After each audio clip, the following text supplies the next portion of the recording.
Today on AeroTime, we meet an innovative problem solver and leader who is bringing her knowledge and experience with aviation-grade electronics to make aircraft smart. She is working on the transformation of flight deck systems and giving them what she calls situational intelligence.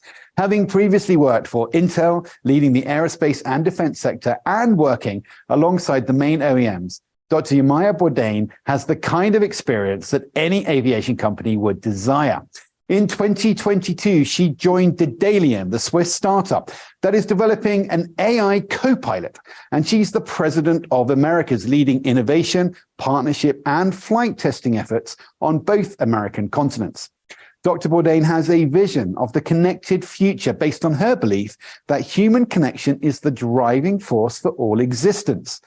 She was the first African-American woman to be awarded a PhD by Illinois Urbana-Champaign in electrical and computer engineering and holds 2 patents in microelectronics and nanotechnology. Coming from a disadvantaged background, her professional experience is both a platform to provide insights for the next generation to succeed and for the corporate world to do better, especially around resilience, which she describes as diversity's superpower, which is invaluable in life and in business. Dr. Bordain, it's great to see you, and thank you for joining us here at AeroTime today. Thank you so much for having me today.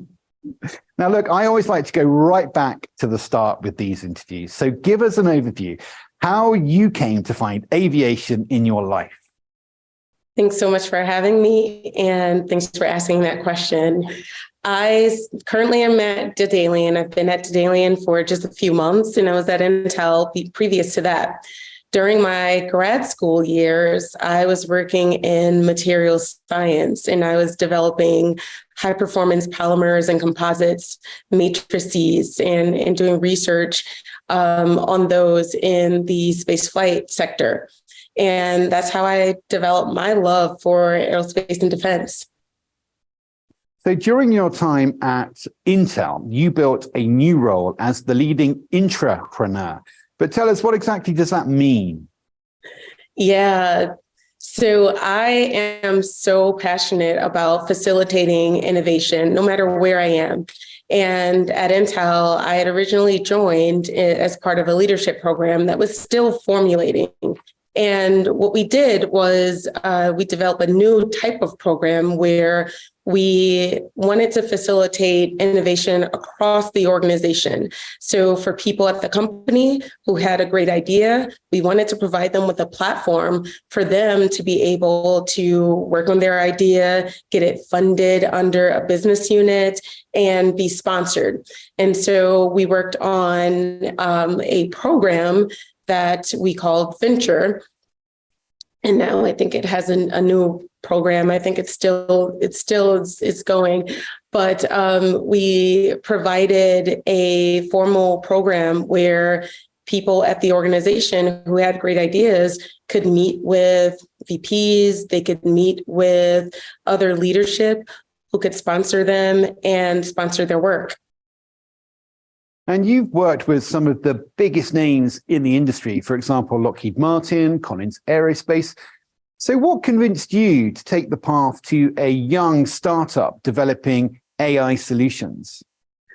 Yeah, I think that it's what leads any engineer. It's this compelling, complex problem statement is what drove me to my current role at Intel. I started Intel's offerings in safety critical avionics, and I started them first as an engineer. Then I moved over to sales so that we could develop or get global adoption in that offering. And what we wanted to do there was develop some method for the multi-core processors at Intel that are used in commercial aerospace in commercial electronics to use those in aviation and avionics and in safe systems. And so we developed what that product offering should look like. And then we provided that into the market. And through that role, I met Daedalean, and I started working with them as a partner, providing them with basically technical consultancy. And I was so compelled right from the beginning with their problem statement, and that is certifying artificial intelligence. And for those who are not developing aerospace systems, just getting multi-core processors into these safe systems is a tough enough problem statement. And these technologies have been around for over 2 decades, and yet and still they're only now just being put into safe systems and certified in safe systems. And Daedalean has taken on an even tougher problem statement. Not only will you implement the multi-core processors and safe systems, but also to implement machine learning as well. And so Daedalean has developed the theory for certifying machine learned systems and neural networks. And now we are hoping to be the first company to certify a system that implements machine learning. So you've just talked about a lot of things that could, I think, be put under the umbrella of innovation. And of course, aviation and aerospace are industries that rely very much on innovation to think about future modes of transport and all sorts of other things. How important is innovation to you, and how important is it to you to work in an environment where you get to try and develop all of these amazing new things? Yeah, I think that it is really a driver for everywhere I go in my career.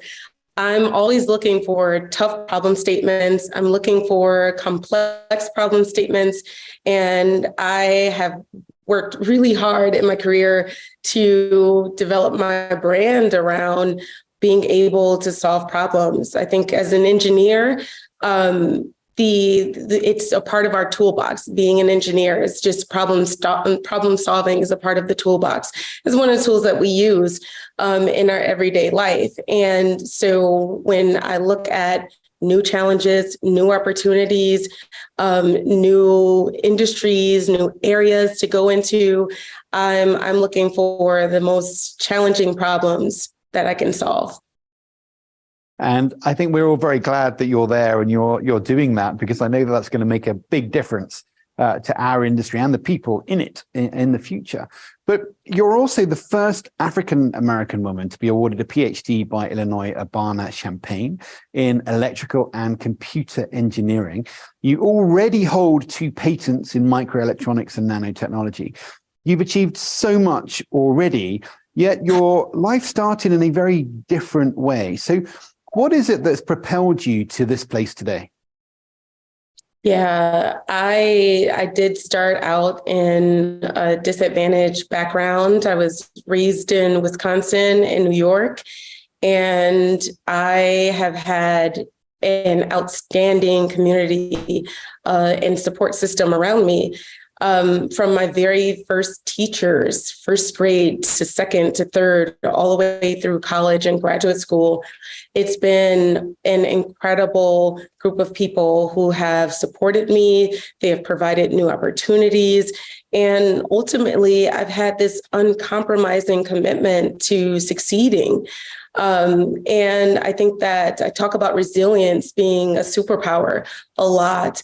I really do believe that resilience is coping and thriving even in very difficult situations. It's the ability to get back up when you fail.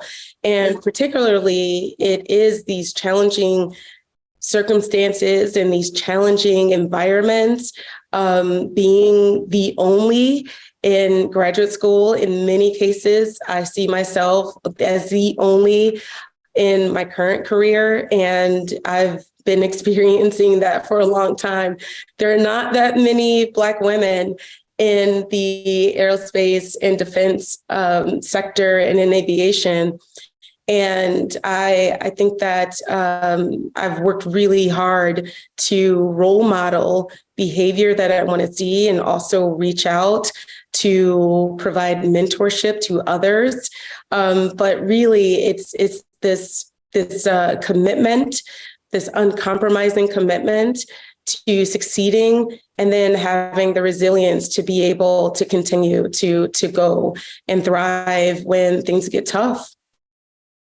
And I know that you feel as if you've had a lot of people around you through your life who have supported you. I know that you think it's very important now for you to pay that back, and you support other people. And you just talked about mentoring. And I know that's really, really important to you. But what would your message be to other people who might be finding themselves in a similar challenging place in their youth, but who actually want to follow you in your footsteps into a great career in the aviation and aerospace sector? Yeah, I found it myself to be difficult at times in my past to find mentorship, and particularly in, say, this area. There were not many women to look up to or to find who were in my segment or my industry of choice. And in those ways, it's interesting. I found it to be a helpful environment to find many allies. And sometimes it's just reaching out to people. When I was in graduate school, this is early, I believe, when LinkedIn was pretty early. And during that time, people, you could kind of, as a student, you could reach out to people, you could reach out to anybody. And you find that so many people are open to speaking with students. They're open to finding new mentors. And truly, we find it rewarding to identify new talent and to provide that new talent with opportunities for them to reach their own potentials. I think as a leader, we also kind of get graded on that. It's really about our ability to bring up new talent and bring up those around us. And so I'm really passionate about that. And so I say to those who are looking to grow their career in this area to reach out to people. You talk a lot about connections and connectivity and reaching out and, joining the dots wherever you can. And I know that you have a vision of the connected future. So how do you see that developing in the next decade? And what are the opportunities for our industry in that time? Yeah, part of why I joined Daedalean as well was just being so aligned with the benefits that our organization can bring to society. We really do believe in this connected world where people are able to have access to the world's opportunities. And we think that providing that through accessible air transportation is the direction that we want to go. And that's the way that we are contributing to this. When I think about connections and I think about the outcome of our success, I think about when I was pregnant with my first child and I was doing research in Singapore and I couldn't eat much of the food I couldn't eat because I had a lot of nausea. And during that time, I hadn't eaten pork in, by then, probably 10 years. And suddenly I had this constant craving for my grandmother's pork chops. So, and I could not wait to get back to the States so that I could have pork chops for the first time. And so when I think about this connected world, I think about that so many of us in our decentralizing world, we have to move away for work. We have to move away so that we can pursue new opportunities, so we can pursue our education, so that we can get healthcare. And in the world that we want to create, being away never feels like leaving home because you can access it so easily. So I really do go to work every day and I think about the opportunities that we can provide to our future. So we hear from many young girls and women who want to follow their dream into an aviation career, but some of them are just not sure if they'll make it. So what do you say to those people who are interested in pursuing a career in aviation or engineering, but who feel like it might just be too challenging for, many reasons? Yeah, I can resonate with that so much. I spent too long in my early career in academia with crippling imposter syndrome. And that feeling can be very isolating. I highly recommend that anyone who's experiencing that should be reaching out to friends, to peers, to mentors, to folks, and being able to speak about that openly. I think it helped so much to learn that I wasn't the only one that was experiencing that. And the second part of it is to continue your dreams and still pursue them in a way that you kind of take the approach that if no one could tell me no, or if I couldn't fail, what would I do? And just go and do it, right? And so having imposter syndrome is one thing, but the way that we respond to it is a whole other thing. And so I think that the most courageous of us, we feel that fear, we feel that hesitation, we get nervous about, whether we can actually do it or not, but we just go and do it anyway. And that's the best advice that I can give to others. I can relate to so much of what you're describing there from my own career when I look back and think about some of the experiences I've had. And I think it's very interesting that most people that I confess that to probably turn around and confess something equally or very similar to me. And I think it's just worth pointing that out, that you're not alone. You're not the only person to feel like the way that you do. And actually probably an awful lot of people around you, more than you would ever realize, experience the same kind of emotions, the same kind of stress, the same kind of challenges. And I just want to really endorse what you said. I know that it really helped me to find those mentors, to find those people who wanted to be supportive and who really propelled me in the same way that people propelled you to get to, where we are today. And I think it's a really important lesson and certainly important message for people to hear. Just keep going and keep focusing on what you want to achieve. So you say that lessons of resilience can lift up the next generation of would-be entrepreneurs and teach the startup ecosystem, corporate world, and exclusive professions. You're quoted as saying that resilience is an invaluable asset for us all in more ways than one to meaningfully embrace diversity in everything we do. But how should professionals in aviation learn from this? And what would you like to see change? Yeah, absolutely. Again, resilience being, I think, just central to every single part of my life. In this market and in the industry, we experience this a lot where we are operating in an industry that is highly regulated. And so sometimes that feels like it's in conflict with innovation. It also means, for instance, that commercial aerospace tends to get newer technologies integrated pretty late because it just takes that long in order to ensure that you can integrate new technologies in safe environments and keep people safe. And so I think that in relation to resilience, it means that we have to think more about how we innovate, how quickly we innovate. And we do find ourselves that many are going to struggle through this.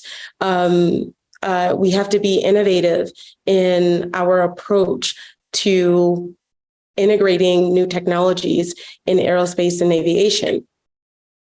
And so we'll find that many of my peers and many companies that are new, they have the startup mentality and like this hustle mentality. And sometimes you got to take a step back so that you can ensure that you can not only just develop a prototype, but you can develop a production system that can be certified. And that's what takes the long time. So I think that you have to have an incredible amount of resilience in order to be able to stick with it and get through the process. So that's basically what my advice would be to professionals today. Be ready to operate with very different constraints. If your background has been, in commercial electronics, as an example. So in your current role with Daedalean, you have a big opportunity to change so much and to oversee the introduction of new technology that will make flight decks safer for general aviation pilots. Why is this work in particular so important to you? Well, GA is a market that has a good amount of headspace for safety. And ultimately, we're talking about lives here. There are use cases where we want to be able to ensure pilot safety, such as firefighting, search and rescue, especially in areas where the terrain is complex. And so it's really important that we continue to develop technologies and we provide enablements such that we can reduce pilot workload and we can enable these markets, these industries, these applications. They need to all be able to complete the mission. So we found it such an opportunity for us, an opportunity for the market as a whole to target in order to support pilot safety. So, Yemaya, we are coming towards the end of our interview, the end of our time today, but there are two questions that we always like to ask people. The first one is, what is your favorite aircraft? So most people may tell you their favorite aircraft is one that maybe they've flown. In my case, mine is the A320.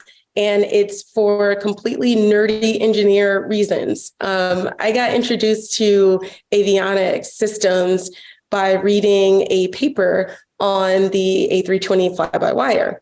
And I was completely blown away by the approach and of how it was designed. This was a not only a redundant system, but a dissimilar system, and all the way down to the silicon, the software, the flight computers. There were two different ones with two different teams that designed it.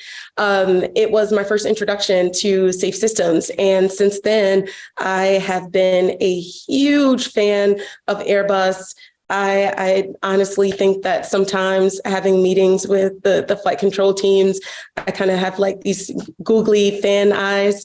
So I have been in love with the aircraft since then. And the second question is, what is your favorite aviation experience to date?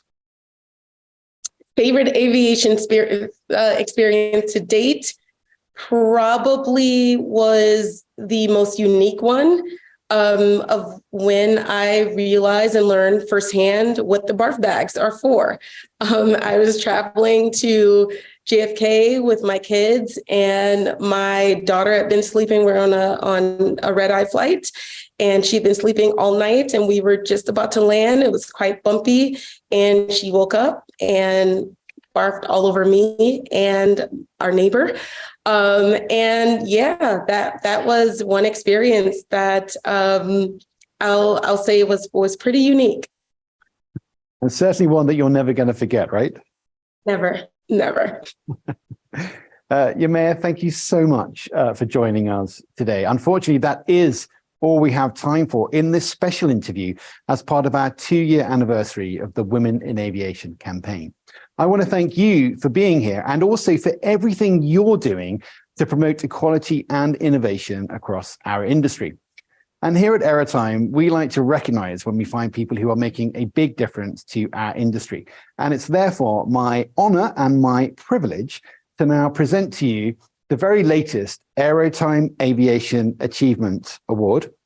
And this award is presented to Yemaya Bordain, President of the Americas for Daedalean, in recognition of her dedication and contribution to aerospace and defense as a leading entrepreneur for her innovative work in aviation-grade hardware and microelectronics, and for her contribution to bringing the next generation of computing technology to the flight deck, for promoting diversity and female leaders, and for her encouragement of the next generation. The AeroTime Global Executive Committee recognizes the significance and positive influence of these efforts on the aviation industry and on its people, both today and into the future. So, Yemaya, I really am delighted to be able to present this to you today.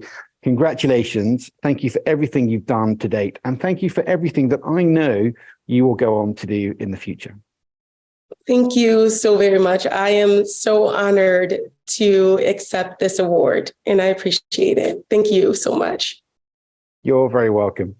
And Yemaya, now that really is all we have time for in this interview today. Thank you again for joining us, and thank you for all of your work. My name is Richard Stevenson, and you've been watching AeroTime. Thank you and goodbye.